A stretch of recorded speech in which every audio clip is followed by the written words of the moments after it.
आज के मुख्य अतिथि,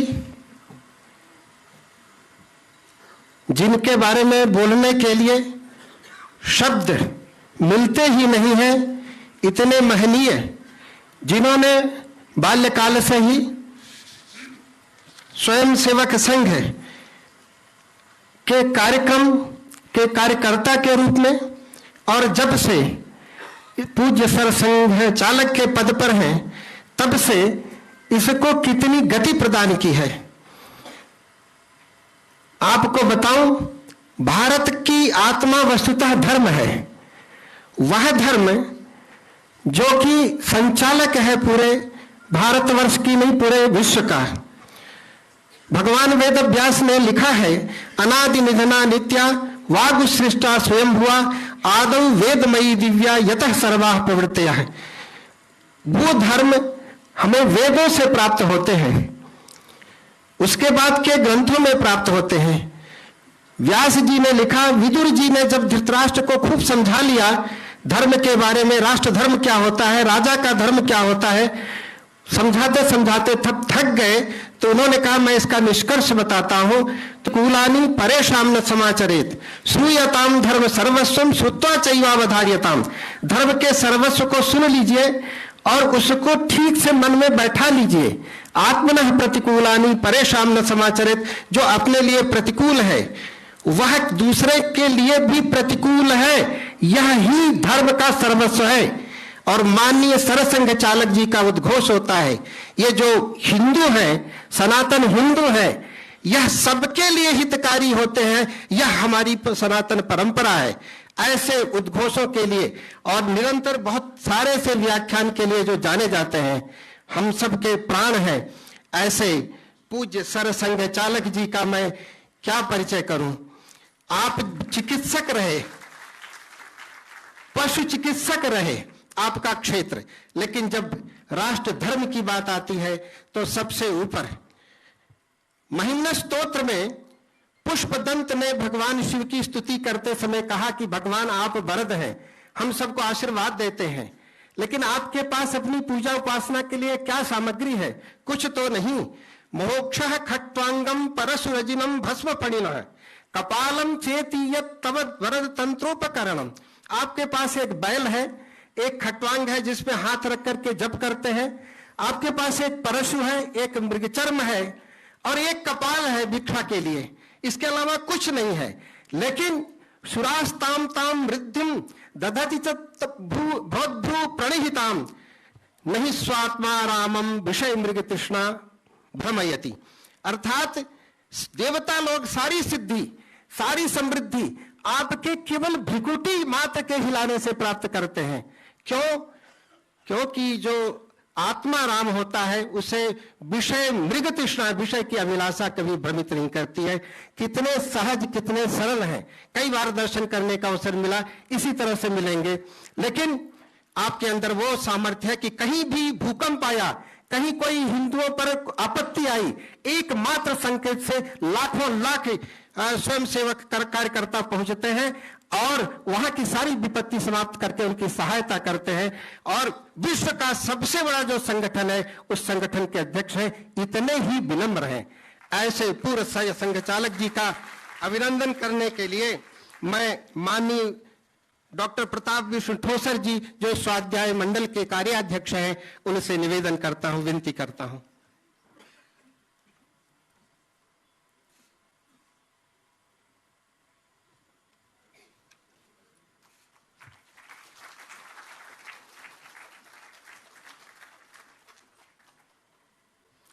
यह समग्र कार्यक्रम, यह सारा उपक्रम स्वाध्याय मंडल की ओर से हुआ है।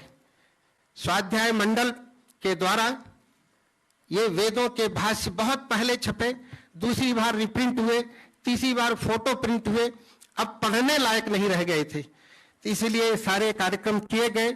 स्वाध्याय मंडल का योगदान भारतीय मनीषा के लिए, विद्वानों के लिए और शोधकर्ताओं के लिए अत्यंत उपादेय है। ऐसे उस स्वाध्याय मंडल के कार्याध्यक्ष डॉक्टर प्रताप विष्णु ठोसर जी का अभिनंदन करने के लिए मैं श्री बिहारीलाल सिंघल जी से निवेदन करता हूं कि आकर के आप उनका अभिनंदन करें। श्री बिहारीलाल सिंघल जी बीबी प्रेस के मालिक हैं, निदेशक, प्रकाशक एवं भारतीय प्रकाशन के निदेशक हैं। आपने बचपन से ही स्वयंसेवक संघ में शिक्षा दीक्षा ली है और निरंतर अपनी भूमिका देते रहते हैं। बड़े बड़े महनीय चिंतकों के ग्रंथों का आपने प्रकाशन किया है। पांचजन्य के प्रकाशन में भी इनकी बहुत बड़ी भूमिका रहती है।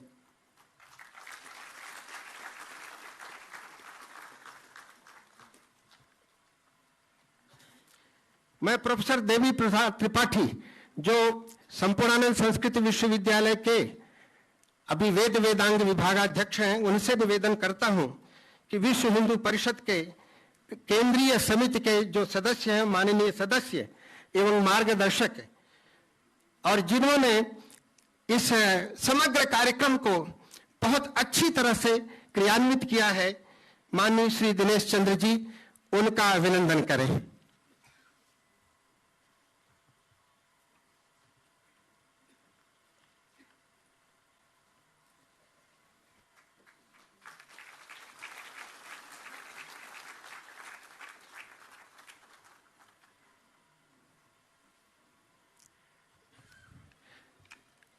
मित्रों, आज जिन ग्रंथों का विमोचन होना है उसके बारे में आपकी उत्कंठा होगी, उसकी क्या विशेषता है और ये कार्यक्रम कैसे किया गया, इसकी एक प्रस्तावना प्रस्तुत करने के लिए मैं, जो इसके सूत्रधार रहे हैं, जिनका अथक परिश्रम आज पूर्णता प्रदान कर रहा है, किस तरह से स्वाध्याय मंडल में ये इसके ग्रंथ उपलब्ध हुए और कैसे कैसे इस कार्य को किया गया, आगे बढ़ाया गया, इन सारी बातों को बताने के लिए, इन सारे विषयों पर प्रकाश डालने के लिए, एक प्रस्तावना प्रस्तुत करने के लिए मैं निवेदन करता हूं माननीय श्री दिनेश चंद्र जी से।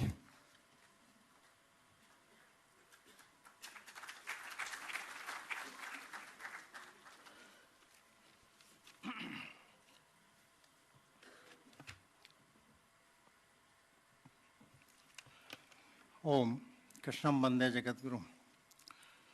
मंच पर आसीन पूज्य सरसंघ चालक माननीय मोहन भागवत जी जन हैं, वो सबकी उपस्थिति है, इसलिए उन सबको भी मेरा आभार प्रकट करता हूँ। वास्तव में यह जो स्वाध्याय मंडल, श्रीपाद उनका नाम, दामोदर उनके पिताजी का नाम, महाराष्ट्र में जो पद्धति है, और सातवलेकर उनका गोत्र, उनके द्वारा सतारा जिले में औंध में 1919 में स्वाध्याय मंडल वैदिक अनुसंधान केंद्र, इसकी स्थापना उन्होंने की। क्योंकि उनके तीन परदादा ये सब ऋग्वेद के अच्छे सब पारंपरिक परंपरा से वैदिक ज्ञाता थे, और उसी परंपरा में ये बचपन से उस परिवार में उस पद्धति को सीखे समझे। 8वीं वर्ष की उम्र में ही फिर अध्ययन के साथ साथ संस्कृत का ज्ञान, वेदों का श्रवण, और उस सब में से उन्होंने आगे चल कर के यह वेद के प्रति अपने को समर्पित होना, जबकि वो अच्छे चित्रकार थे, मूर्तिकार भी बहुत अच्छे थे। वो उनको चित्रकारी में हैदराबाद स्टेट की ओर से भी, मुंबई का जो वहाँ का पुरस्कार है वो भी उनको मिला, श्रेष्ठ पुरस्कार, श्रेष्ठ प्रिंटिंग मशीन सब कुछ स्वयं करने की स्थिति में आकर के, और इस वैदिक व्यवस्था को उन्होंने छापने की दृष्टि से अपने जीवन में 409 इस प्रकार के पुस्तकें, ग्रंथ, ये सब लिखने का कार्य किया है। हिंदी में आज जो सर्वमान्य सुबोध भाष्य के रूप में चारों वेद, उसके वेदों के जो 10 ग्रंथ थे उनको प्राप्त करने के बाद जब उसमें से देखा कि इसे उठाना मुश्किल है, जिनकी ओर से अभी हमारे कार्याध्यक्ष जी का सम्मान हुआ, प्रिंटिंग प्रेस में यही सब कुछ लगे, काफ़ी कुछ उनके द्वारा काफ़ी प्रयास, उनके सुझाव, और उसके आधार पर फिर ये निर्णय लिया गया कि यह फिर से जो वेद मंत्र हैं उन सब वेद मंत्रों का भी शुद्ध, कहीं कोई गलती ना होने पाए, तथा उनका जो शब्दार्थ फिर भावार्थ, यह तो हमको एक परामर्श दिया गया था कि होशियारपुर में जो संस्कृत विश्वविद्यालय है वहाँ के उनियाल जी, वह इस कार्य को काफ़ी अच्छे ढंग से कर सकते हैं। 4 साल उसमें हमको लगा, लेकिन कार्य 4 साल में भी जब पूरा नहीं हुआ तो फिर जिस समय जो संचालन कर रहे हैं श्रीमान रमेश पांडे जी, पूर्व कुलपति जी, वो उनसे मेरा मिलना हुआ और उनको फिर ये सब समस्या बताई। तो 6 साल उनके प्रयास और उनके जो भी सहयोगी थे, वेदों के प्रोफेसर के रूप में यहाँ पर बैठे हैं, उनका सम्मान भी होगा। मैं बहुत ही वंदनीय इसमें सहयोग रहा है, प्रशंसनीय सहयोग रहा है। और श्रीमान बिहारीलाल जी सिंगल, जिनकी प्रिंटिंग प्रेस है, उनका प्रिंटिंग के भी क्या क्या कैसे कैसे प्रकार होते हैं, कौन से हो सकते हैं, वेद के इस भाष्य के दृष्टि से क्या होना चाहिए, ये सब बातें ध्यान में रखकर परामर्श करते हुए, और फिर वेद के मुख पृष्ठ पर भी वेद के जो वेद है, ऋग्वेद है तो उस पर क्या आना चाहिए, सामवेद है, यजुर्वेद है या अथर्ववेद है तो उस पर क्या आना चाहिए। तो ये सब जो बम्बई के हमारे केलकर जी आए हैं, क्या कहीं खड़े हों तो जरा सबको दिखा देंगे। कस्तूरे जी हमारे, बहुत बड़ा आपका उसमें चित्र वेद के मुख पृष्ठ पर क्या होना चाहिए, वेद से जुड़ा हुआ ही होना चाहिए, उस नाते से आपकी अहम भूमिका उसमें रही, इसलिए हम इनके भी आभारी हैं। वास्तव में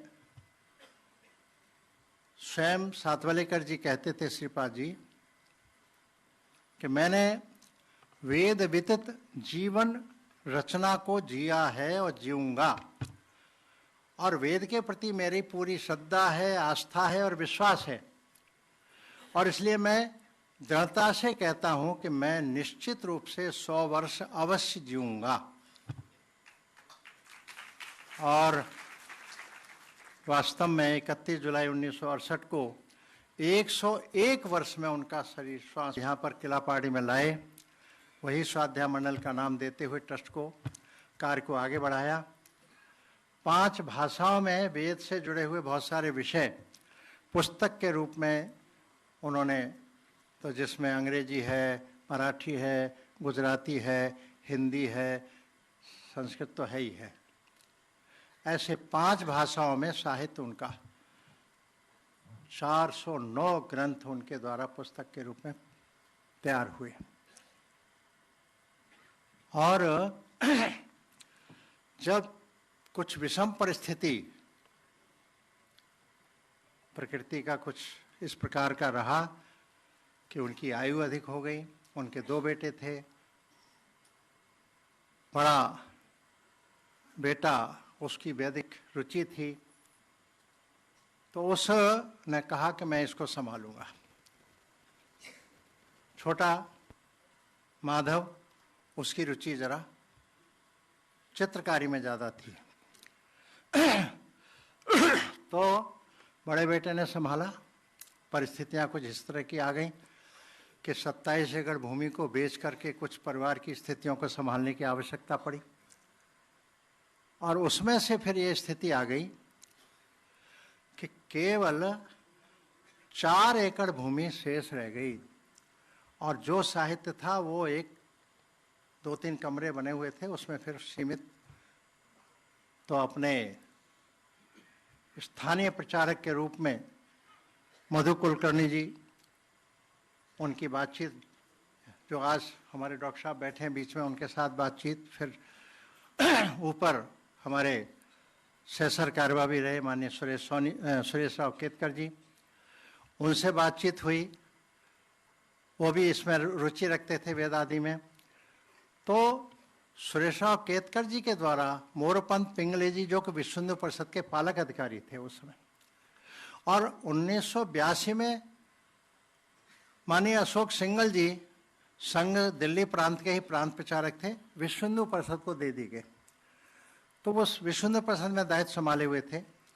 ऐसी स्थिति में मोरोपंत जी को सुरेशराव केतकर जी के साथ विचार विमर्श करते हुए उसमें से फिर ये जो 4 एकड़ भूमि और ये साहित्य, मूल विषय साहित्य, उनके हाथ की जो लिखी हुई प्रतियां हैं, आज तो उनका सब डिजिटलाइजेशन हो गया, सब जितना साहित्य उसका भी हो गया, परंतु उस समय की परिस्थिति में तो समाज से पैसा इकट्ठा करके और इस स्वाध्याय मंडल का ही ट्रस्ट का नाम आगे बढ़ाना है, उसके आधार पर ही काम को आगे चलाना है। उसमें से फिर ये विश्व हिंदू परिषद ट्रस्ट वही है, पर देखभाल विश्व हिंदू परिषद की चलाने का काम विश्व हिंदू के नाम आया। मोरोपंत पिंगले जी ने, अशोक सिंघल जी की भी वेद में रुचि थी, उसके कारण से कि साहित्य भी छप रहे हैं जो 5 भाषाओं में जैसे बताया, उन सब भाषाओं में छपने के साथ साथ अब विषय ये आ गया है कि जो हिंदी भाष्य वेद का है उसमें से आम समाज से लेके सामान्य मनुष्य, इस संसार में कोई भी व्यक्ति है, उसको जीवन में उतारे और अपने जीवन को सार्थक बनाए। इस प्रकार के छोटे छोटे विषय वो किस तरह से 20, 25, 30 पेज में अलग अलग विषयों को निकाल करके समाज तक पहुंचाया जाए, इस दिशा में कदम आगे बढ़ रहा है। कई विषय इस प्रकार के धीरे धीरे अनेक अनेक विषयों में तैयार होने की प्रक्रिया। इसके साथ हमारी जो श्री गुड़गांव में सेक्टर 56 में वैदिक आधार पर उनको चलाया जा रहा है, उसमें भी अनेक इस प्रकार के शोध, जिसमें वर्तमान में हमारे डायरेक्टर के रूप में श्रीमान सुदर्शन शर्मा जी बैठे हैं, जो तिरुपति के वेद विश्वविद्यालय के 3 बार के कुलपति बने रहे। आजकल वो उनके मार्गदर्शन में कार्य चल रहा है। तो इस प्रकार यह जो कार्य है, शोध के दृष्टि से अनेक प्रकार के, वहाँ किला पहाड़ी में कई प्रकार के काम, यज्ञ वेद मंदिर है जो उन्होंने स्वयं अपने हाथ से खड़ा किया था, और भी जो मंदिर हैं वहाँ यज्ञशाला है, हवन आदि बहुत सारे कुछ आयोजन होते हैं। संस्कृत विश्वविद्यालय माने शास्त्री तक वहाँ पर प्रारंभ हो गया है, गौशाला है, पंचगव्य औषधालय की दृष्टि से व्यवस्था है। ऐसे अनेक प्रकार के काम हैं जो वहाँ प्रारंभ अच्छे ढंग से हो गए हैं, थे, पर अब अच्छे ढंग से व्यवस्थित रूप से चलना प्रारंभ हो गया है। और क्या क्या होगा, कैसा होगा, काशी के भी हमारे डॉक्टर हृदय रंजन शर्मा और भी कुछ लोगों को वहाँ कई बार ले जाना, बैठाना, सब कुछ अध्ययन कराना, इसमें से क्या हो सकता है वेद की दृष्टि से, तो ये सब प्रक्रियाएं प्रारंभ की गई। अब बम्बई के, सूरत के और सहयोग से कुछ विषय तेजी से आगे बढ़ने की स्थिति है। हमारे इस स्वाध्याय मंडल वैदिक अनुसंधान केंद्र के जो मंत्री हैं श्रीमान राजेश राणा जी, जो विभाग संचालक भी रहे, आजकल विश्व हिंदू परिषद प्रांत के गुजरात में वो कार्याध्यक्ष हैं, पूरा समय लगा करके इस काम में लगे हुए हैं। ऐसी स्थिति में वहाँ से 6 ट्रस्टी भी आए हैं, रमेश पांडे जी उनका परिचय कराएंगे। तो मैं और ज़्यादा कुछ न कहते हुए, यह तीसरा जो संस्करण छपा है, इसमें कुल मिलाकर के 10 साल लगे हैं, और इसमें जो भूमिका जिन जिन की रही है बहुत प्रशंसनीय है, हम सब उनके आभारी भी हैं।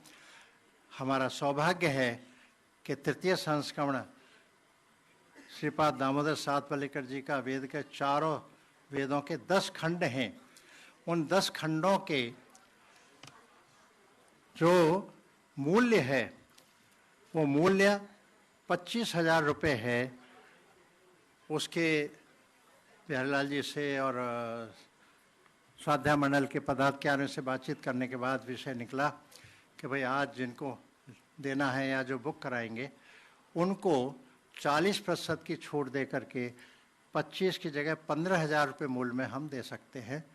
केंद्र के दृष्टि से हमारा विश्वेंद्र प्रसाद आर के पुरम केंद्रीय कार्यालय है, दिल्ली का विश्वेंद्र प्रसाद कार्यालय झंडेवाला देवी मंदिर में है, सुरुचि प्रकाशन है, और आज हमने काफ़ी अपने जो प्रकाशक हैं, काफ़ी प्रकाशक भी बंधु हमारे बीच में आए हुए हैं।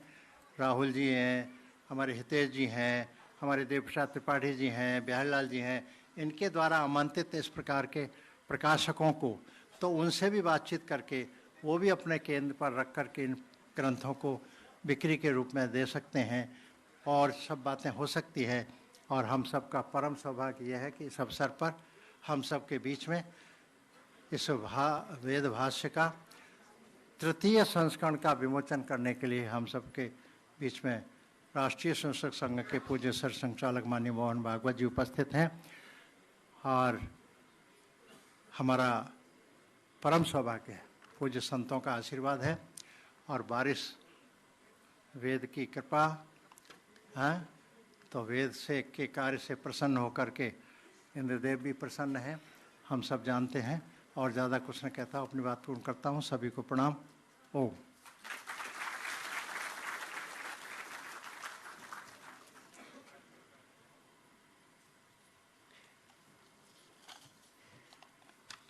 मनु भगवान ने लिखा है, येनास्य पितरो जाता येन जाता पितामहाः तेन याया सताम वर्तम तेन गच्छन्न हृंशते।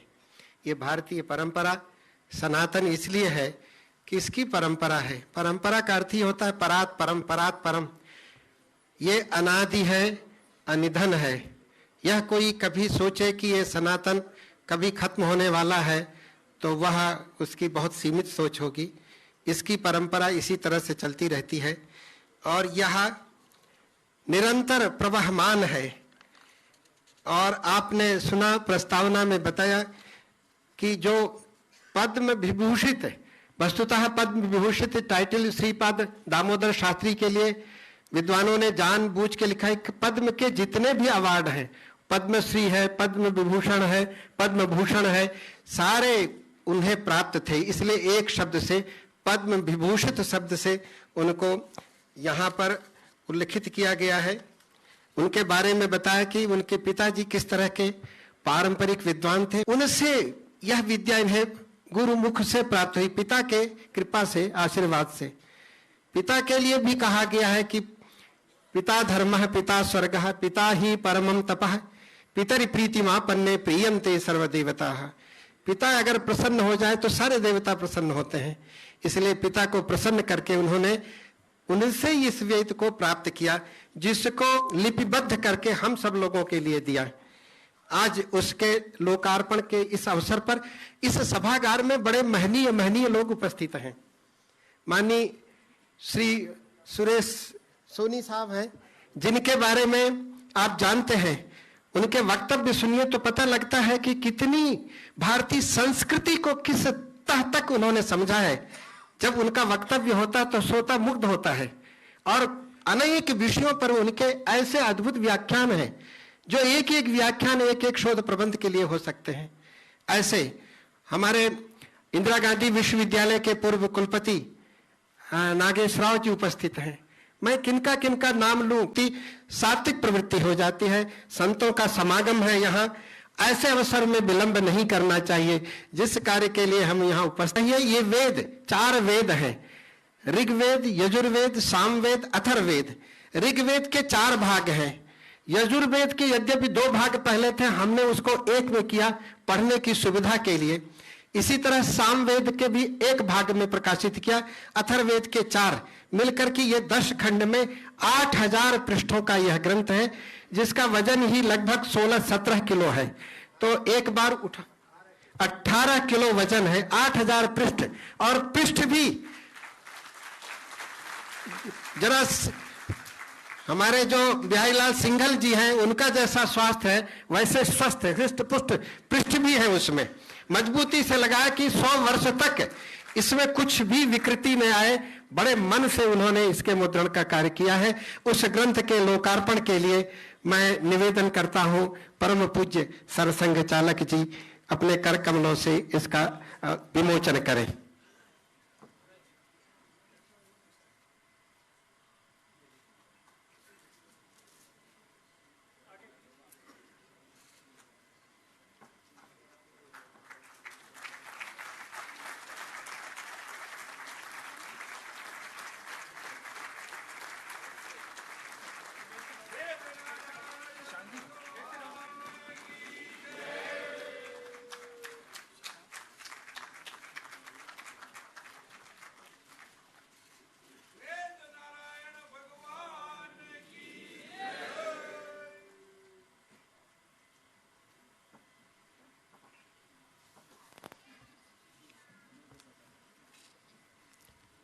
मित्रों,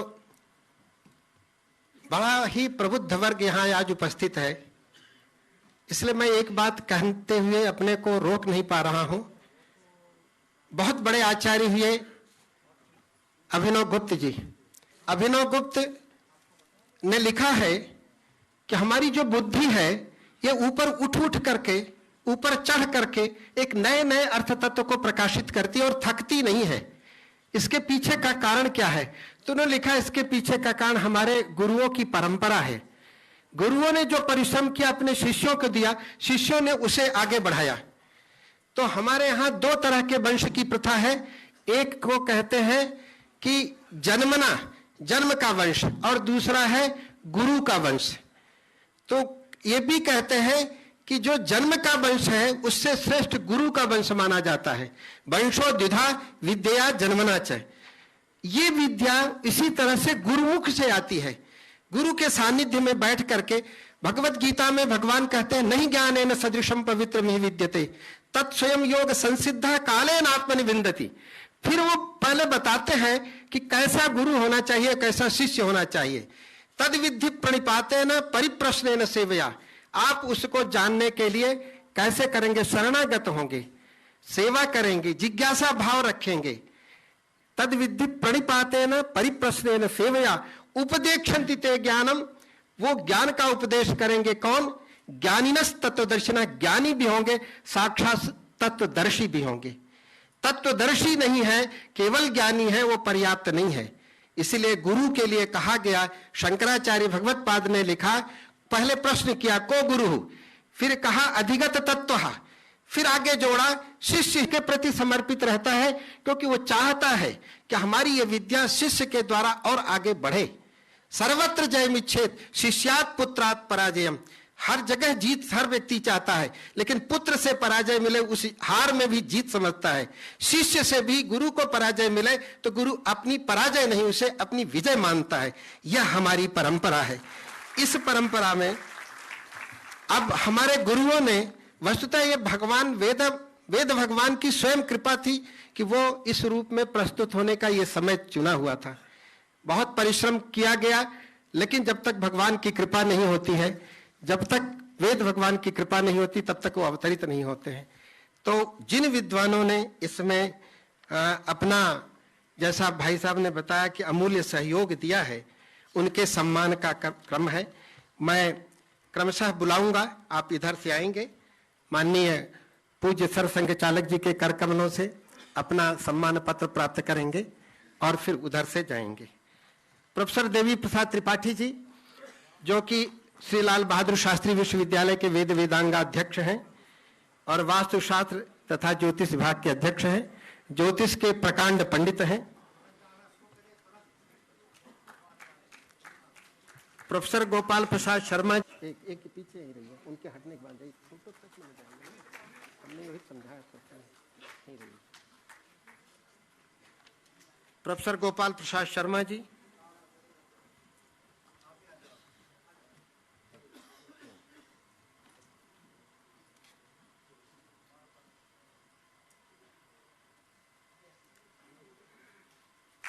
प्रोफेसर रामराज उपाध्याय जी,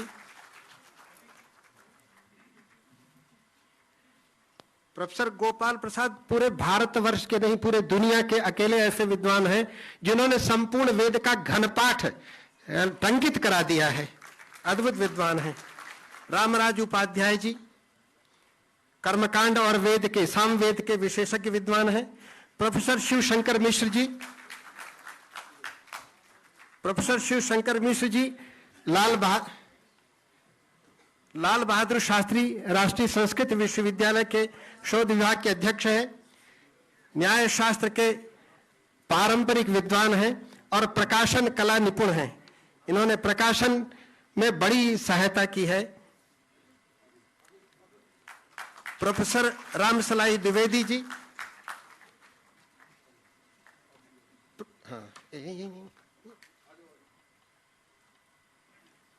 हाँ अब जाइए।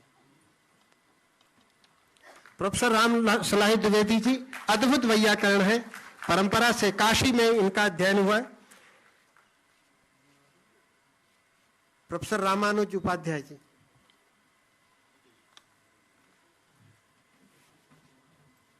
एक क्रम से बैठे, बताया हमको 3-3 क्यों खड़े हो गए। प्रोफेसर विष्णु पद महापात्र,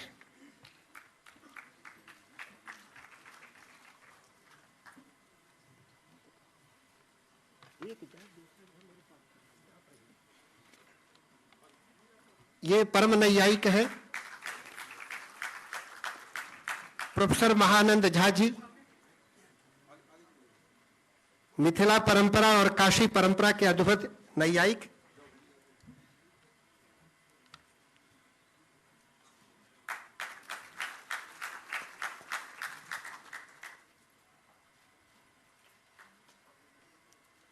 प्रोफेसर देवेंद्र प्रसाद मिश्र, ये वेद के निष्णात विद्वान हैं, वेद पाठ के विशेष रूप से।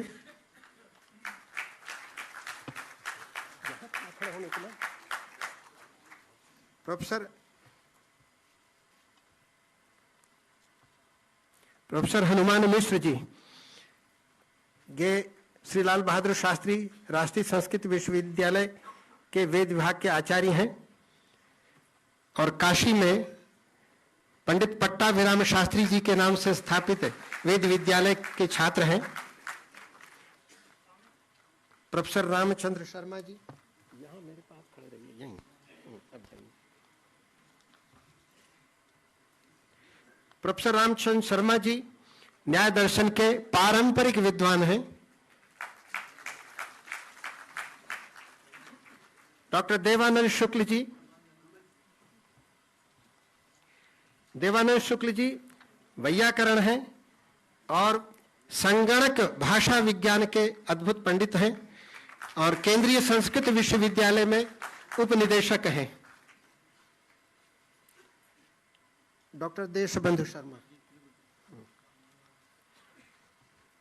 डॉक्टर देशबंधु शर्मा वास्तुशास्त्र विभाग के सहाचार्य हैं, परंपरा से पंडित हैं।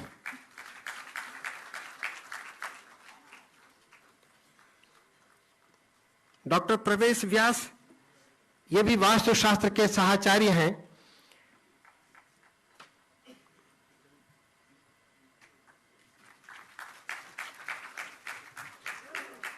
डॉक्टर पीतांबर पौडेल, ये सहायकाचार्य हैं मीमांसा। डॉक्टर पीतांबर पौडेल सहायकाचार्य हैं मीमांसा विभाग के। मीमांसा का अध्ययन अध्यापन उत्तर भारत में बहुत कम होता है।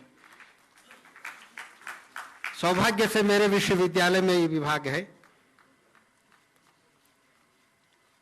डॉक्टर प्रदीप कुमार झा शिक्षा शास्त्र के सहायकाचार्य हैं।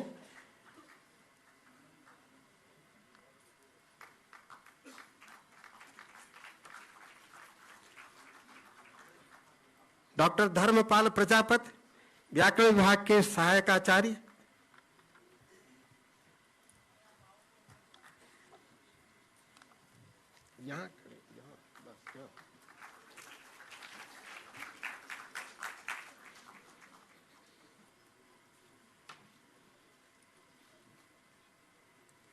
डॉक्टर अनमोल शर्मा ये साहित्य विभाग के आचार्य हैं और इन्होंने शलाका परीक्षा में पूरे भारतवर्ष के स्तर पर 3 बार शलाका परीक्षा में गोल्ड मेडल प्राप्त किया है।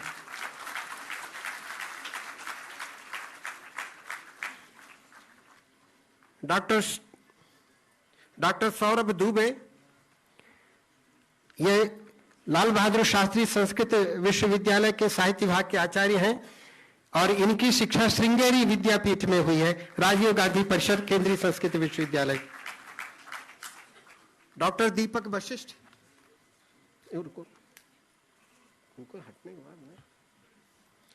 डॉक्टर दीपक वशिष्ठ श्री लाल बहादुर शास्त्री संस्कृत विश्वविद्यालय वास्तुशास्त्र विभाग के आचार्य हैं और ये यहीं के छात्र हैं।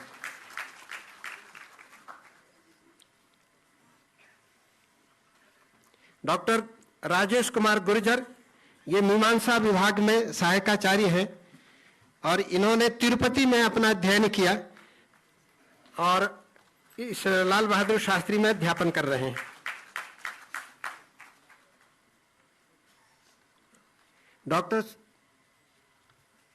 डॉक्टर सूर्यमणि भंडारी जी ये विश्वविद्यालय के छात्र रहे और आज केंद्रीय विश्वविद्यालय के श्री रघुनाथ कीर्ति परिसर जो देवप्रयाग में वहां सहायक अध्यापक हैं। वेद के और व्याकरण के दोनों के अद्भुत पंडित हैं। इस कार्य को सहायता देने में इसका टंकण ग्राफिक्स डिजाइन करने में श्री विश्वकर्मा शर्मा अद्भुत, ये देखने में बड़े छोटे हैं, बड़े हल्के हैं, लेकिन अच्छे कलाकार हैं। कंप्यूटर इनकी उंगलियों पे नाचता है, तो इन्होंने अथक परिश्रम किया है। डॉक्टर जीवन कुमार भट्टराई ये प्रूफ संशोधक के रूप में शोध विभाग में कार्यरत हैं और प्रूफ के संशोधन में बहुत परिश्रम किया इन्होंने।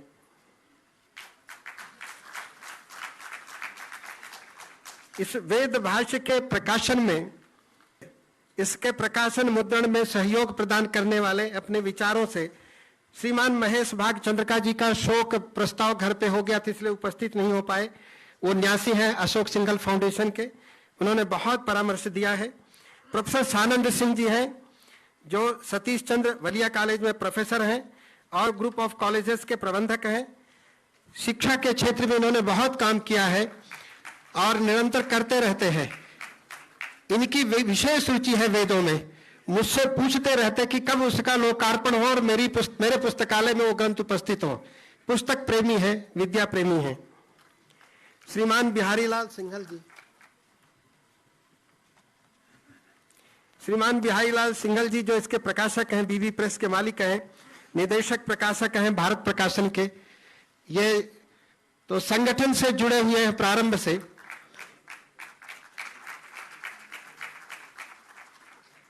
श्रीमान रामनारायण कस्तूरे जी जो कैलीग्राफी चित्रकार है, मुंबई से माननीय पूज्य सरसंघ चालक जी के करकमलों से प्रमाण पत्र प्राप्त करने की इच्छा से मुंबई से यहां पधारे।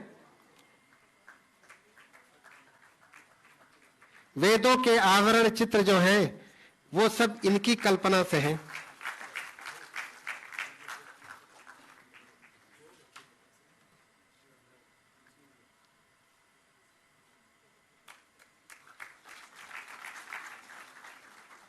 मैं अपने को रोक नहीं पा रहा हूं, मैंने कुछ विनियोग किया है, तो माननीय पूज्य सरसंघ चालक जी के कर कमलों से प्रमाण पत्र लो।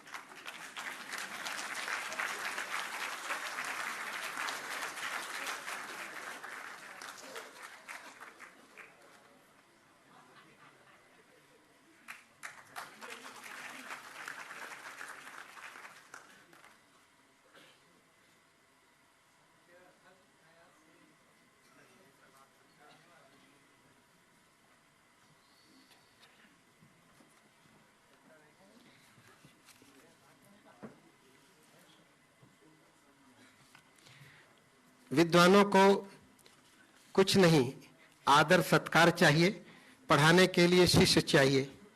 भोजन की चिंता भगवान पर छोड़ते हैं ऐसे आचार्य। इसमें बहुतों ने बहुत परिश्रम किया है, मैं किसी का कम किसी का ज्यादा नहीं कह सकता। भगवान की प्रेरणा से सब बहुत अच्छे से हुआ, बहुत परिश्रम किया है। फिर भी ये ग्रंथ ऐसे होते हैं, मंत्रों, विशेष रूप से मैंने मंत्र का प्रत्यक्षर पाठ किया है कि उसमें कोई अशुद्धि न रह जाए। हिंदी में थोड़ी बहुत भाषा में रहेगी, वो चलती रहेगी, लेकिन मंत्र कहीं अशुद्ध नहीं होने चाहिए। ये बहुत पश्यन्तु मां कदिश्य दुख भाग भवेत्। सभी अभिवादन। मंच पर उपस्थित सरसंघ चालक जी मोहन भागवत जी की उपस्थिति हमारे लिए बहुत ही हिंदुत्व के लिए गरिमामयी है। संस्कृत की एक प्रसिद्ध युक्ति है, संदेह शक्ति कलयुगे। कलयुग में संगठन एक शक्ति है। आज का दिन हम सभी के लिए विशेष है क्योंकि हमारे राष्ट्र गौरव के ध्वज संवाहक, विश्व के सबसे बड़े संगठन राष्ट्रीय स्वयंसेवक संघ के सरसंघ चालक आदरणीय श्री मोहन भागवत जी का सानिध्य हम सबको प्राप्त हो रहा है। वेद मूर्ति श्रीपाद दामोदर सातवेलकर जी जैसे परम विद्वान मनीषी के ग्रंथों के तृतीय संस्करण का विमोचन होना समस्त सनातन समाज के लिए हर्ष का विषय है तथा स्वाध्याय मंडल वैदिक अनुसंधान केंद्र इस कार्य हेतु बधाई का पात्र है। वेद साक्षात ईश्वरीय वाणी है, ऐसा मैं नहीं बल्कि सनातन के प्रत्येक विद्वान का मत है। इन वेदों का भाष्य अनेक मनुष्यों ने अपने अपने विवेक द्वारा किया है, लेकिन यह बात जानकर सबको हर्ष होगा कि संत समाज में जो सबसे प्रमाणिक भाष्य माना है उसमें आचार्य शाणक के बाद सबसे प्रमाणिक नाम श्रीपाद दामोदर सातवेलकर जी का आता है। ऐसी ज्ञान की साक्षात ज्ञान मूर्ति को मेरा पुनः स्मरण। साथियों, इस बार गौर करने की बाहरी बात यह है कि दुश्मनों ने चाहे वे जब भी भारत पर आक्रमण किया, चाहे वो मुगल हों चाहे वो अंग्रेज हों, उन्होंने सबसे पहले हमारे गुरुकुलों, हमारे वेदों और हमारे विद्यालयों पर आक्रमण किया जिससे हमारा ज्ञान नष्ट हो जाए। परंतु वेद, वास्तविकता अगर वेदों को देखें, साइंस के हिसाब से वेद के अंदर दो शब्द हैं, वे और दय।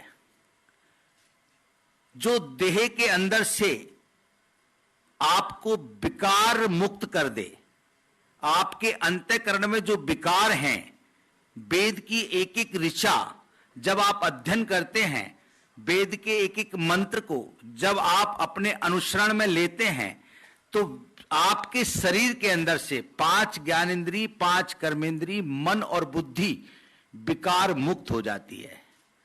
साइंस ये भी कहती है, स्मृति, मति और प्रज्ञा। स्मृति में जो चीज आप धारण करते हैं, जब आपने वेद का अध्ययन किया तो वो आपकी ऋचाओं का अध्ययन आपकी स्मृति में जाकर के केंद्रित हो गया। जब कोई परिस्थिति ऐसी आपके जीवन काल में आती है तो वो ऋचाएं आपको मति के द्वारा आपका शुद्धिकरण करते हुए आपकी प्रज्ञा को जागृत करती है। ये वेद का सूत्र है। इंग्लिश के हिसाब से यदि हम देखें, एक्शन, रिएक्शन और डायरेक्शन। जीवन में किस प्रकार के एक्शन से हमको अपने जीवन का निर्वाह करना चाहिए और ये पूरी सृष्टि हमको किन किन चीजों से रिएक्ट करती है और उन रिएक्शनों के ऊपर हमको क्या डायरेक्शन देना चाहिए अपनी इंद्रियों के द्वारा, ये हमको वेद सिखाते हैं। वेद कोई सामान्य वस्तु नहीं है, सामान्य चीज नहीं है। वेद की एक एक ऋचा, वेद का एक एक मंत्र आप लोगों को आपके जीवन का अनुसरण कराता है। जिस प्रकार एक व्यक्ति जब इस सृष्टि से जुड़ता है तो 5 ज्ञानेंद्री, 5 कर्मेंद्री, मन और बुद्धि को लेकर के एक स्ट्रक्चर बॉडी तैयार होती है। इस बॉडी के अंदर, इस शरीर के अंदर जो विकार आते हैं, उन विकारों से रोग उत्पन्न होता है। उस रोग को निरोग करने के लिए वेद हमारे सहायक हैं। वेद हमारे शरीर को निरोग करते हैं। जितनी भी वनस्पति है, जितनी भी औषधियां हैं, उन सब औषधियों का निर्माण करने के लिए कहीं ना कहीं हमने वेदों को पढ़ा है और वेदों का सहारा लिया है। समस्त प्रकृति की औषधियों का वर्णन यदि कहीं आता है तो वो वेदों में आता है। यदि आपकी बुद्धि के अंदर कभी कोई मलिनता आती है तो वो बुद्धि को स्वच्छ करने के लिए, शुद्ध करने के लिए वेद की एक पंक्ति, एक वाक्य आपके जीवन को बदल देता है। अयम ब्रह्मास्मि, मैं ब्रह्म हूं, सर्वस्त्र ब्रह्म है। जब बुद्धि विकार युक्त होती है तो विकार से मुक्त करने के लिए अयम ब्रह्मास्मि, मैं ब्रह्म हूं, सर्वस्त्र ब्रह्म है। मेरे अंतःकरण में जो कार्य कर रहा है वो ब्रह्म है। इस ब्रह्म का अनुसरण में, पुराणों को अध्ययन करने में और अपने अध्ययन के माध्यम से देश को नई दिशा देते हुए अपने शिष्यों को तैयार करने में पूरा जीवन लगाया है। ऐसे सब महापुरुषों को मैं वंदन करता हूं और सभी से यह निवेदन करता हूं कि इस समय आवश्यकता है कि हम अपने द्वारा जो वेद का सुबोध भाष्य अपने सहयोगियों को प्रदान करें, जिससे सनातन धर्म के पूर्ण संस्कार और सनातन धर्म को पूर्ण समझने में वेद सहायक हैं। तो हमारी मति और प्रज्ञा दोनों शुद्ध हो जाएंगी और हमको पूर्णतः सनातन का ज्ञान प्राप्त होगा। केवल एक वेद है। अपने सहयोगियों को, अपने परिवार को और आने वाली नई जनरेशन को, जो नई जनरेशन आ रही है, उन सबको वेदों का ज्ञान कराएं। एक समय था कि वेदों की ऋचाओं को पढ़ने में बड़ी कठिनाई होती थी। सभी संस्कृत का अनुसरण नहीं कर सकते, सभी संस्कृत का शुद्ध उच्चारण नहीं कर सकते। वेदों की ऋचाएं बहुत कठिन थीं, परंतु आज वेदों का जो भाष्य हिंदी में किया गया है सरलता पूर्वक, तो ये संकेत करता है एक सामान्य से सामान्य व्यक्ति भी इन 4 वेदों का अनुसरण कर सकता है। तो आज आप सब लोग एक मत से संकल्प कर लें कि हमको ये वेदों का भाष्य जन जन तक पहुंचाना है, जिससे हमारा सनातन धर्म मजबूत हो और सनातन संस्कृति मजबूत हो।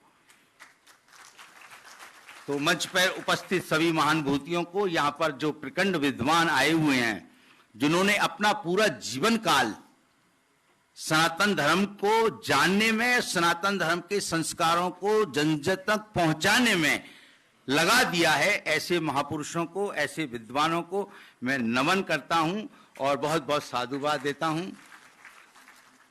इतने विद्वानों के सामने कहने को कुछ रहता नहीं है, फिर भी मैं यही कहूंगा कि धर्मो रक्षो रक्षति। आप धर्म की रक्षा करेंगे तो धर्म स्वयं आकर के आपकी रक्षा करेगा। ओम शांति शांति शांति।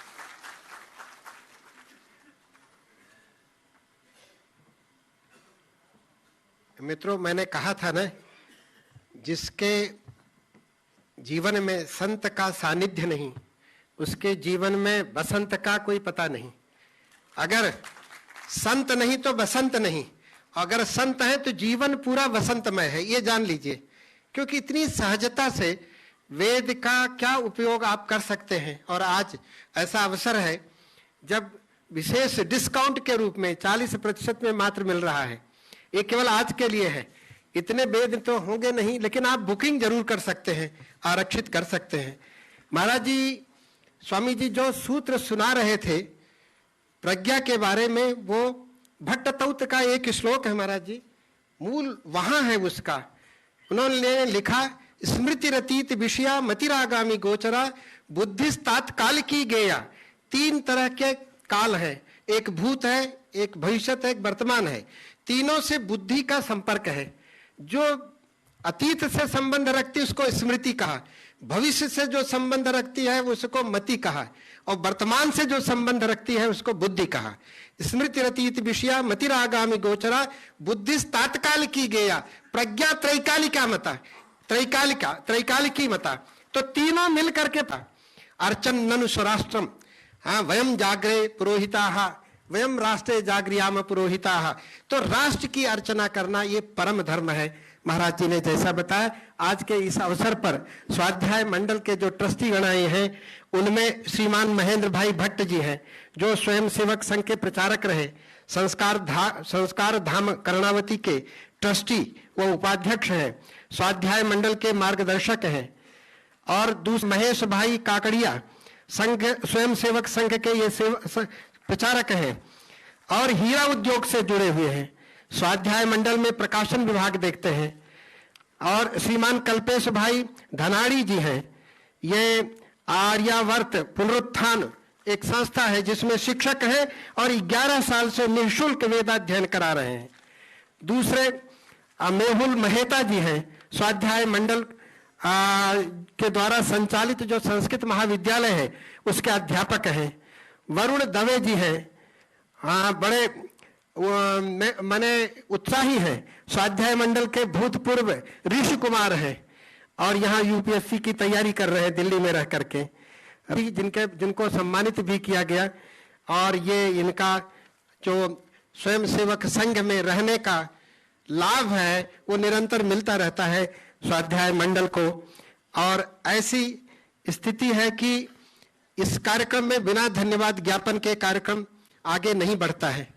तो माननीय पूज्य सर संघ चालक जी के व्याख्यान के पूर्व मैं राजेश भाई राणा जी जो स्वाध्याय मंडल के महामंत्री हैं और बचपन से बाल्यकाल से ही राष्ट्रीय स्वयंसेवक संघ से जुड़े हैं, बैंक ऑफ बड़ौदा से शाखा प्रबंधक के पद से सेवानिवृत्त हुए हैं और आज भी वहां पर महामंत्री के रूप में कार्य देख रहे हैं। बड़े उत्साही हैं, जब भी जरूरत पड़ी दिल्ली में कुछ बैठक रखी तो ये तुरंत पहुंचते थे और आज मैं इनको निमंत्रित कर रहा हूं। कहाँ है राजेश भाई राणा जी? आइए राजेश भाई राणा जी धन्यवाद ज्ञापन करें।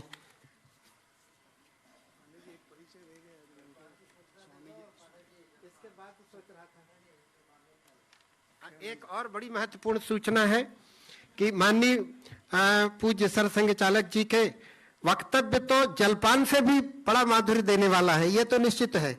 उसके बाद भी किसी को थोड़ी और पिपासा रह गई, प्यास बद लग गई, शारीरिक धर्म है प्यास लगना है, तो उसके लिए जलपान की व्यवस्था है, लेकिन शांति पाठ के बाद आप सब लोग जलपान में जरूर, प्रसाद रूप में है, संतों की उपस्थिति से वो प्रसाद है तो उसको ग्रहण करके ही जाएंगे।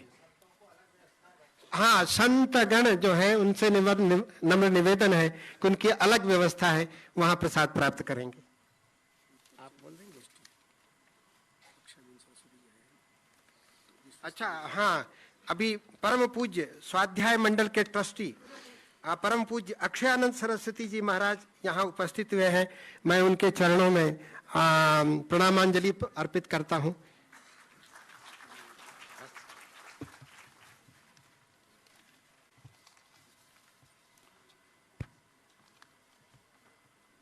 नमस्कार। सर, जगत में बहुत सारे वाद हैं, साम्राज्यवाद, साम्यवाद, साम्यवाद, समाजवाद, प्रांतवाद, भाषावाद, लेकिन इन सब वादों से सबसे अनोखा और श्रेष्ठ है धन्यवाद। ये धन्यवाद प्रदर्शित करने के लिए मैं यहाँ उपस्थित हुआ हूँ। आज के इस विमोचन कार्यक्रम में हमें आनंद पीठाधीश्वर अनंत श्री विभूषित आचार्य महामंडलेश्वर पूज्य स्वामी बालकानंद गिरी जी महाराज हमारे कार्यक्रम में पधार कर उन्होंने आशीर्वचन दिए, तो स्वाध्याय मंडल और विश्व हिंदू परिषद की ओर से उनके चरणों में वंदन करते हुए उनका आभार प्रकट करता हूं।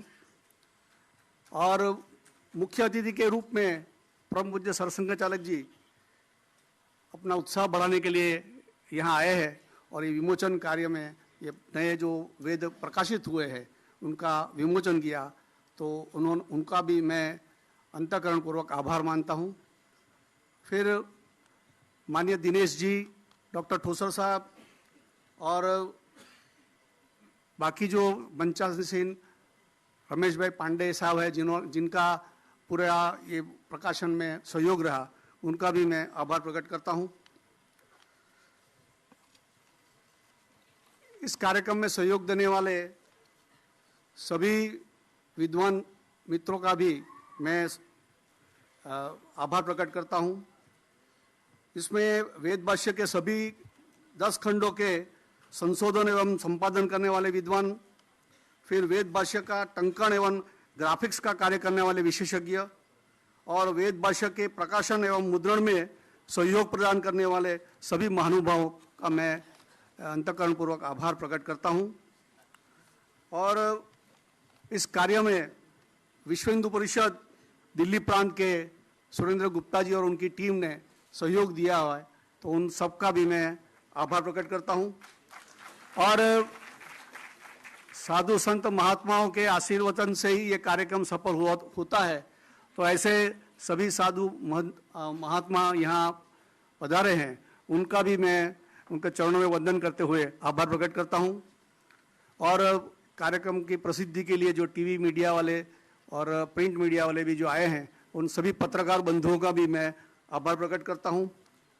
हमेशा हमारे कार्य में सहयोग देने वाले और हमारा उत्साह बढ़ाने वाले माननीय सुरेश जी हर हमेशा हमारे साथ रहते हैं, उनका भी मैं स्वाध्याय मंडल की ओर से आभार प्रकट करता हूं। और संघ और विश्व हिंदू परिषद के सभी कार्यकर्ता और अधिकारीगण का भी मैं इस मौके पर आभार प्रकट करता हूं।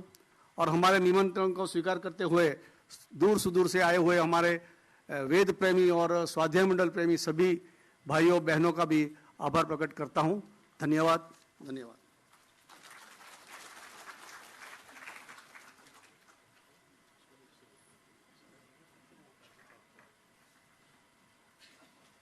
मित्रों, जैसा कि मान्य बुक कराया है और दूसरे जो है महानुभाव हैं, वो सानंद सिंह जी ने अपने विश्वविद्यालय के पुस्तकालय के लिए ये इसको प्राप्त किया है। और स्वामी बालकानंद सरस्वती बालकानंद जी गिरी महाराज जी ने अपने अच्छा महाराज जी बैठे हुए उदासीन आश्रम के जो अध्यक्ष हैं महामंडलेश्वर स्वामी राघवानंद जी महाराज जी, चरणों में प्रणाम करता हूं। उन्होंने अपने वेद विद्यालय के लिए इस ग्रंथ को आरक्षित किया हुआ है। तो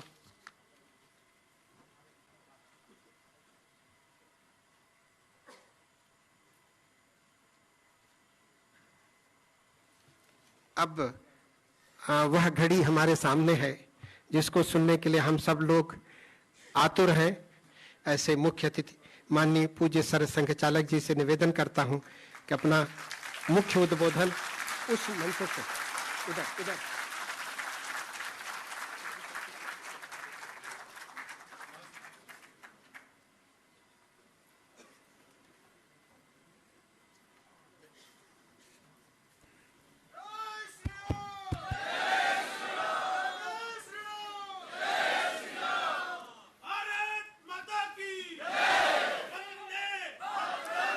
देखो, हर चीज का एक स्थान होता है।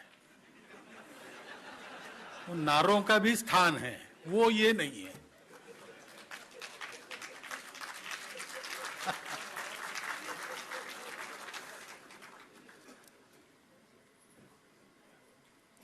आज के कार्यक्रम के अध्यक्ष श्रद्धेय स्वामी बालकानंद जी गिरी जी महाराज, उपस्थित सभी पूज्य संतचरण, उपस्थित सज्जन, वेदों के विद्वान, नागरिक सज्जन, माता भगिनी,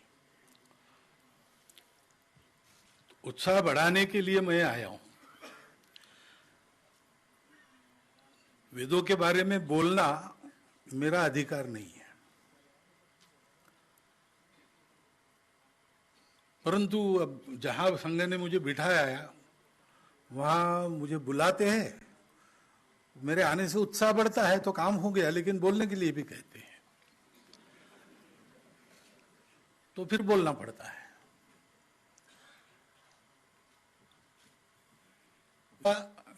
वेद अपना ज्ञान निधि है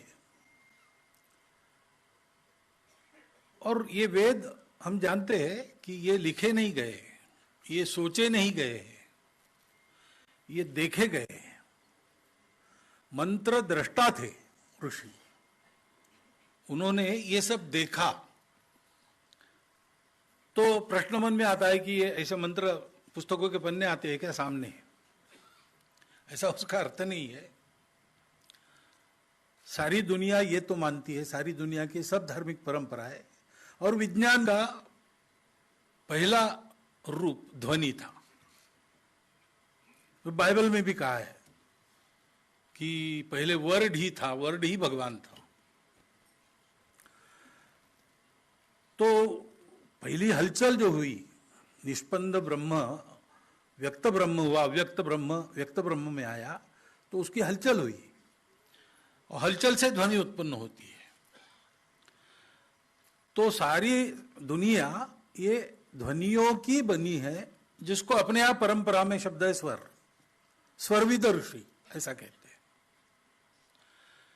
इस स्वरों को वो देखते हैं ना, आंखों से देखना अलग बात है, वो एक भावातीत स्थिति में इन सब का अनुभव होता है। अब आज मनुष्य कलयुग की स्थिति में ज्ञान प्राप्त करता है, तो यहां तक जाना उसके लिए कलयुग में संभव नहीं है, वो थोड़े लोग होते हैं ऐसा जाने वाले। तो वो अपने ज्ञानेंद्रियों से ज्ञान प्राप्त करता है, ज्ञानेंद्रियों को कुछ और जोड़ता है, दूरबीन जोड़ता है, माइक्रोस्कोप जोड़ता है, उसके आधार पर जितना दिखता है उतना ज्ञान प्राप्त करता है। ये दोनों प्रकार है ज्ञान प्राप्त करने के। ज्ञानेंद्रियों से ज्ञान प्राप्त करने की एक मर्यादा है, वो मर्यादा अब विज्ञान प्राप्त कर चुका है। अब माइक्रोस्कोप और इन सब साधनों से ज्ञान प्राप्त नहीं होगा। विज्ञान कहता है कि अब हमको प्रकाश के वेग से ज्यादा जाने वाला कोई साधन चाहिए, ऐसा साधन दूसरा नहीं है, वो मनुष्य का मन ही है। और ये भी कहते हैं वैज्ञानिक कि मन को इस प्रकार बनाना है ज्ञान का साधन, तो वो ग्रंथों के भी नाम लेते हैं, पातंजल योग सूत्र, योग वासिष्ठ, ऐसे ग्रंथ हमको पढ़ने पड़ेंगे, वो कहते हैं। क्योंकि ये जो दूसरी पद्धति है कि इंद्रियातीत होकर भाव जगत में सृष्टि के सृष्टा भाव के साथ तन्मय होना और उसके आधार पर सब देखना, अंग्रेजी में जिसको इंट्यूशन कहते हैं। इंट्यूशन बहुत निम्न अवस्था है इस प्रक्रिया की। ऐसा ज्ञान हमारे पूर्वजों ने प्राप्त किया, क्योंकि पहले तो स्वाभाविक रूप से मनुष्य बाहर खोजता है, बाहर खोजने के वही साधन है, आंख है, कान है, नाक है, वो वही सारे पंचेंद्रियों के विषय उसके आधार पर चलते हैं। सारी दुनिया ऐसे ही कर रही थी सुख के खोज में, लेकिन जब उसमें सुख मिलता नहीं, शाश्वत कोई बात मिलती नहीं, टिकने वाली कोई बात मिलती नहीं है, ऐसा जब प्रतीत हुआ तो बाकी दुनिया में लोगों ने खोजना बंद कर दिया, ये समझ के कि ऐसी कोई एक चीज है ही नहीं, कोई शाश्वत सुख वगैरह नहीं है, सृष्टि नाशवान है, सुख के साधन कम है, खाने वाले बहुत ज्यादा है, इसलिए स्पर्धा है, आपस में लड़ो मरो लेकिन सुख से जियो, सुख प्राप्त करने की क्षमता बढ़ाओ और सुख प्राप्त करने के लिए जो समय भगवान ने दिया उसको बढ़ाओ, ज्यादा जियो और ज्यादा उपभोग करो, यही जीवन है, उसके लिए शक्ति की आवश्यकता है। लेकिन हमारे यहां लोग रुक गए नहीं, रुके नहीं यहां, उन्होंने अंदर खोजना प्रारंभ किया, क्योंकि हमारे यहां हमारी मातृभूमि भारत है, वो सुरक्षित और समृद्ध थी। समृद्ध होने के कारण यहां हमको अपना जीवन जीने के लिए स्पर्धा नहीं करनी पड़ती थी, सबके लिए भरपूर था, और चारों ओर से सुरक्षित होने के नाते आक्रमण का भी भय उस समय नहीं था। तो हमको लड़ने की जरूरत नहीं पड़ी, कुछ नहीं पड़ी, स्पर्धा की जरूरत नहीं पड़ी, तो फुर्सत भी थी और ऐसा सात्विक जीवन जीने के कारण प्रवृत्ति भी थी। तो हम यार रुके नहीं, हमने कहा बाहर नहीं मिलता तो अंदर है क्या। खोजते खोजते हम अंदर वहां तक पहुंच गए, और पहुंचने के कारण फिर हमको ये पता चला कि वास्तव में सारा विश्व एक ही है और सब एक दूसरे से जुड़े हैं। ये जो अलगाव है, जो अलग अलग हम दिखते हैं, एक दूसरे को देखते हैं, एक दूसरे के साथ व्यवहार करते हैं, अच्छा व्यवहार करते हैं, बुरा व्यवहार करते हैं, पुण्य पाप की लड़ाई होती है, सारा जो होता है वो क्षणिक है और एक हद तक वो सही है, उसके बाद वो गलत है, यानी वो नहीं है। इसलिए उसको मिथ्या कहा गया। मिथ्या यानी झूठ नहीं, मिथ्या यानी एक हद तक चलता है, उसके बाद नहीं चलता है। मेरी भूख है तो मुझे खाना पड़ता है, आपकी भूख है तो आपको खाना पड़ता है, ये एक हद तक चलता है। जब पुत्र भोजन कर लेता है और भोजन समाप्त हो जाता है तो माता कहती है कि तूने खा लिया, मेरा पेट भर गया। तो दोनों का पेट अलग अलग भरेगा, ये एक हद तक सत्य है। उसके बाद तो तुमने खा लिया, मेरा पेट भर गया, ये आता है। ऐसे ये दुनिया एक हद तक चलती है, उसके बाद तो सब एकाकार है और सब शाश्वत है और कोई उसमें विकारों की कोई महत्ता नहीं है, कुछ नहीं है। शुद्ध आनंद, सच्चित आनंद है, सत्यम अनंतम ज्ञानम, बस यही सत्य स्वरूप है मनुष्य का। ये जब पता चला तो संपूर्ण दुनिया अपनी है, ये निष्कर्ष अपने आप आ गया। अब अपनी है तो उसको भी ये ज्ञान देना चाहिए जो हमको मिला है। इसलिए ऋषियों ने बहुत परिश्रम करके अपने राष्ट्र की उत्पत्ति की, क्योंकि विश्व के कल्याण की इच्छा उनके मन में थी। भद्रमिच्छन्त ऋषय स्वर्विदा तपो दीक्षाम उपसे दुरग्रे ततो राष्ट्रम बलम ओजश्च जातम। तो इसलिए मैंने कहा कि भारत और वेद एक साथ है, समानार्थी है और मूल से जानने के कारण इसमें सारा ज्ञान है। तो बताओ सीटी स्कैन का मशीन वेद में कहां है? ऐसा कोई कहेगा नहीं है, ये बात सही है। लेकिन सीटी स्कैन का विज्ञान जो निकला है, जो जहां से निकला है, उस मूल को जानता है वेद। और इसलिए उस आधार पर चिंतन करने से हमारे भी विद्वानों ने बहुत बहुत पहले, विज्ञान के सैकड़ों वर्ष पहले सूर्य से पृथ्वी का अंतर कितना है वो बताया है, वो है वेदों में। सूर्य किरण को सूर्य से निकलकर पृथ्वी पर आने में कितना समय लगता है, उसका उल्लेख है वहां पे। वेदों के मंत्रों में गणित मिलता है। मैंने एक पुस्तक पढ़ी, रुद्र कहते हैं, उसमें चमक है, तो एक अंश में, तृतीय अंश में ऐसा है, तो विषम संख्या है। दूसरी जगह द्वितीय से 2 से शुरू होता है, 2, 4, 6 ऐसा चलता है।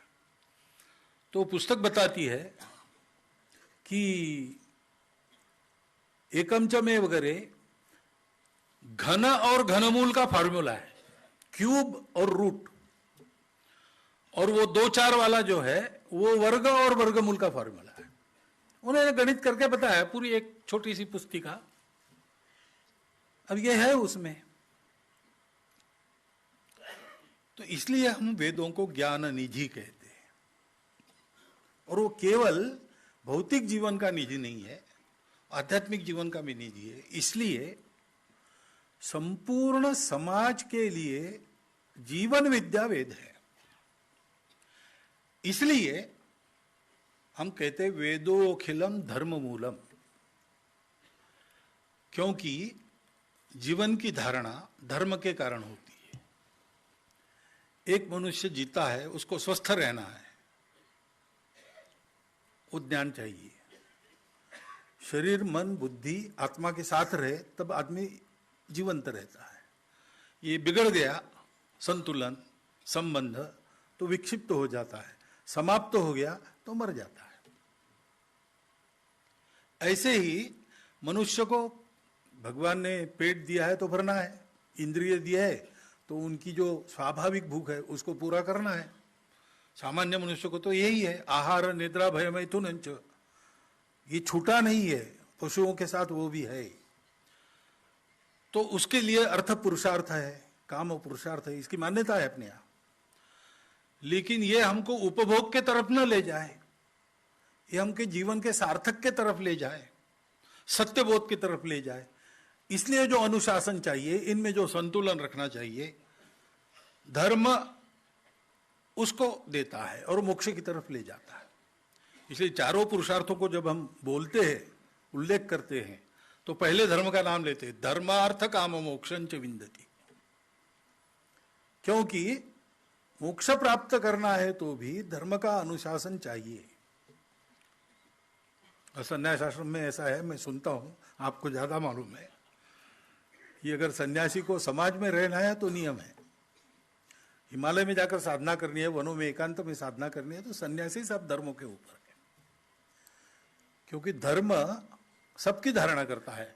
अकेले के अगर एक व्यक्ति होता तो उसको आवश्यकता नहीं थी। रहना है तो धर्म चाहिए।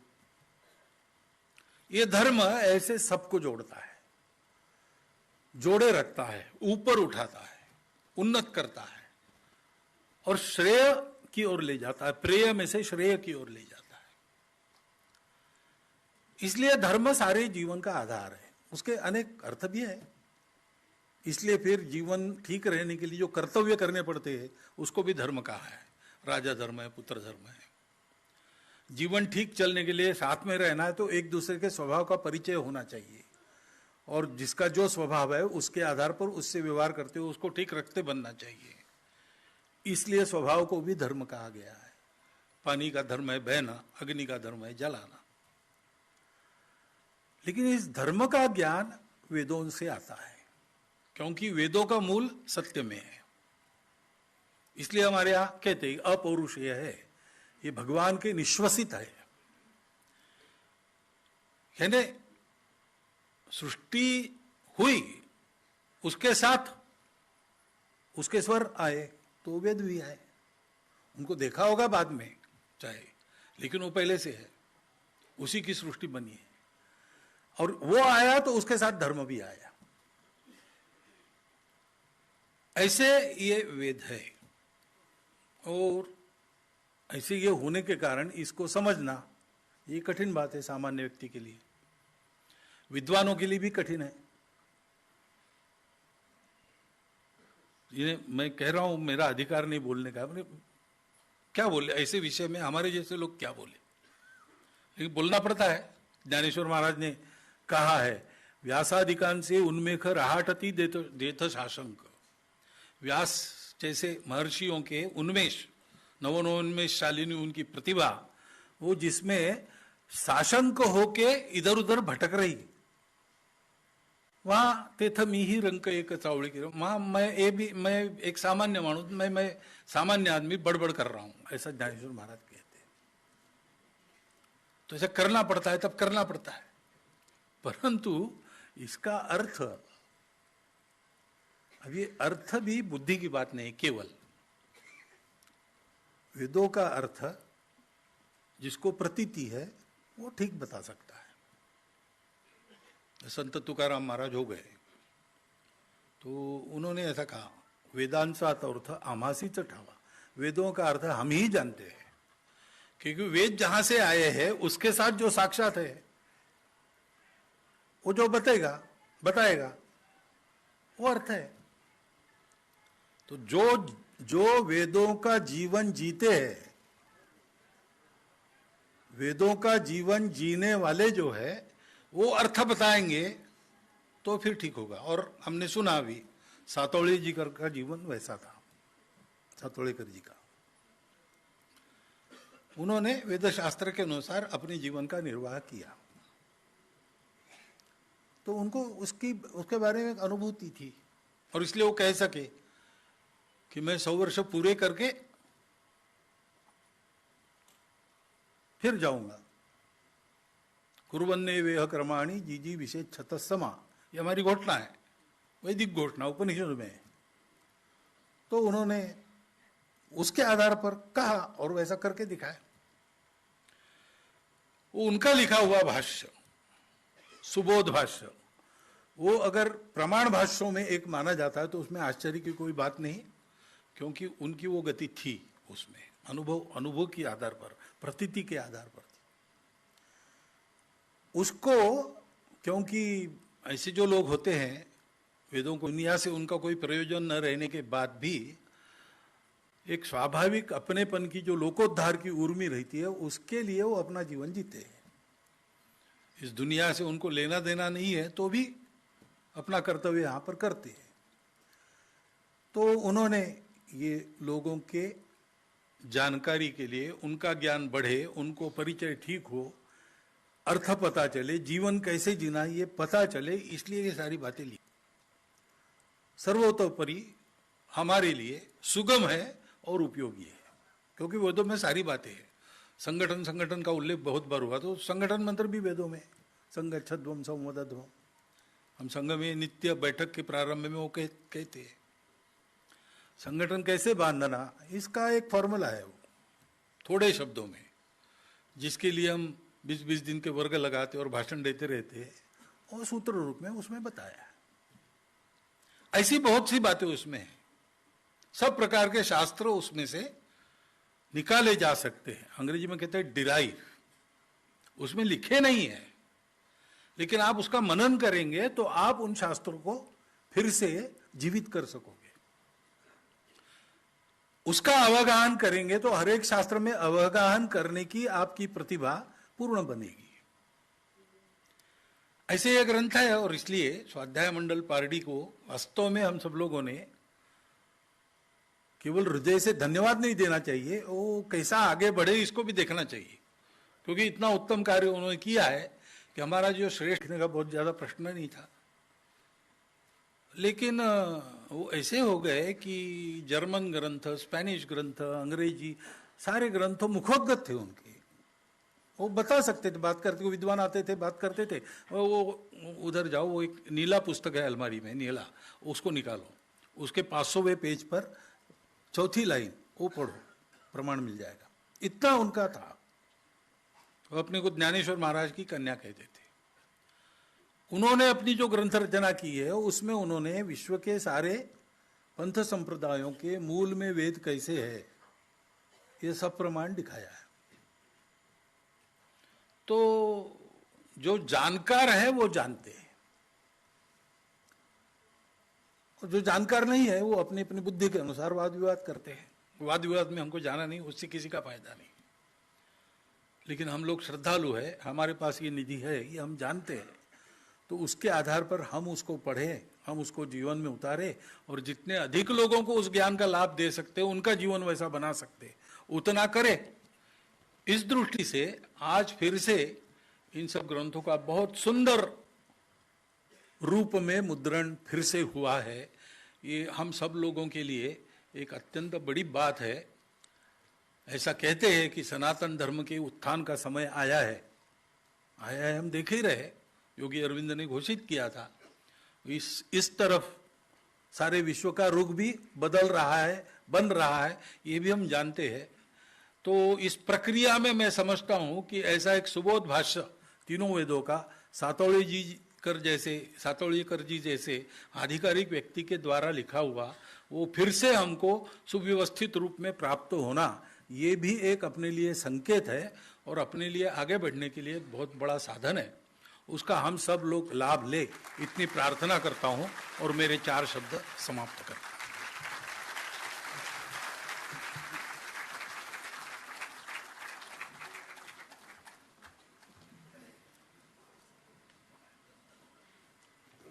वैदिक मंगल पाठ, शांति पाठ करने के लिए प्रोफेसर गोपाल प्रसाद शर्मा जी एवं प्रोफेसर रामानुज उपाध्याय जी से निवेदन करता हूं, करें। आप सबसे आराम से बैठे रहे, वेद पाठ, शांति पाठ हो जाए, उसके बाद जलपान करके तब बुक स्टॉल पर जाएंगे, क्योंकि 8 बुक स्टॉल हैं और आराम से कर सकते हैं। जलपान के बाद आराम से, कोई भगदड़ नहीं, कोई दिक्कत नहीं। शांति पाठ के लिए आचार्य उपस्थित हैं।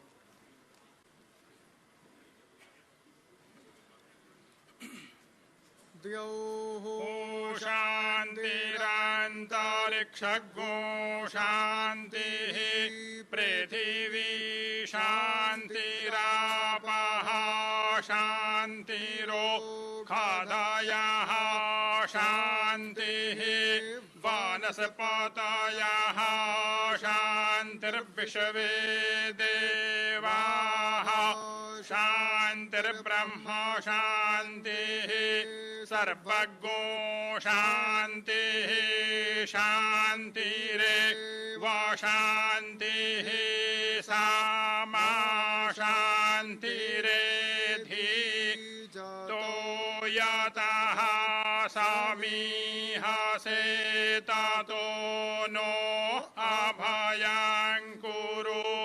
शान्नाः कूर्पराजाभ्यो भायान्नाः पाशुभ्याः ओम शांति शांति शांति।